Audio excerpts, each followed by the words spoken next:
Pourquoi la Grèce ne sort pas de la zone euro? En tout cas, ou pourquoi il faut éviter qu'elle sorte de la zone euro?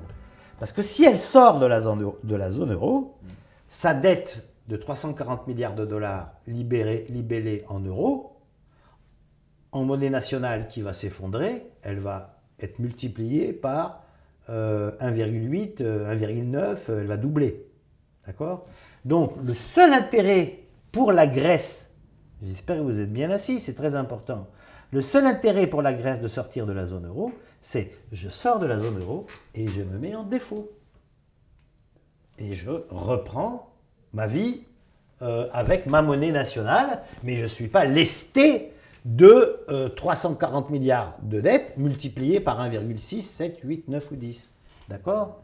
Donc, si la Grèce sort de la zone euro, c'est réglé comme du papier à musique. Elle se met en défaut. Voilà pourquoi on maintient la Grèce dans la zone euro comme la corde soutient le pendu. C'est le gardien des marchés financiers, la BCE, hein, c'est le défenseur des investisseurs, etc. Et elle ne veut surtout pas que se répande, à travers le cas de la Grèce par exemple, l'idée que les dettes pourraient ne pas être payées. Surtout pas. Donc il ne faut pas qu'il y ait un seul cas de défaillance. Parce que sinon il y en a d'autres qui vont faire pareil.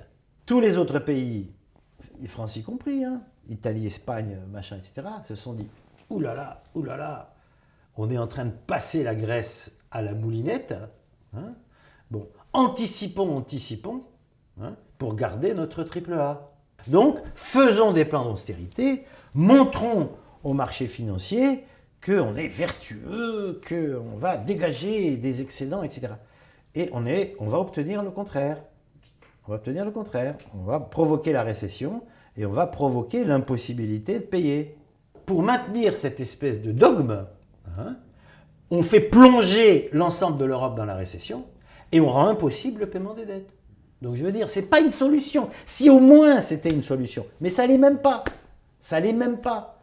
Même si le marché privé est prêt à vous financer à 10, 13%, etc., la charge cumulée de la dette à 13% par an fait que très vite, vous avez une charge de dette qui vous prend toutes vos recettes.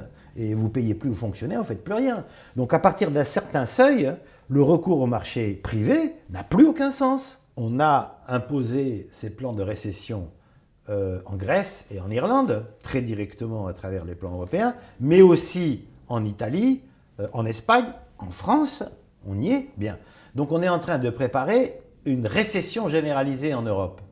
C'est évident, je vous l'annonce, je prends date. La seule solution pour sortir de l'impasse dans laquelle on est, c'est de retrouver de la croissance. C'est pas d'aggraver la récession.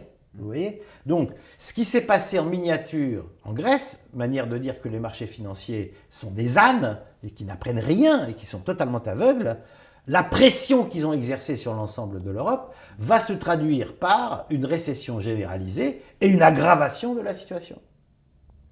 En 2010, Wall Street, hein, c'est-à-dire New York, a versé à ses traders, managers, etc., 140 milliards de dollars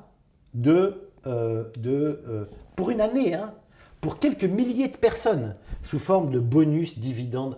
C'est la moitié de la dette grecque. Une année de trader. Vous voyez?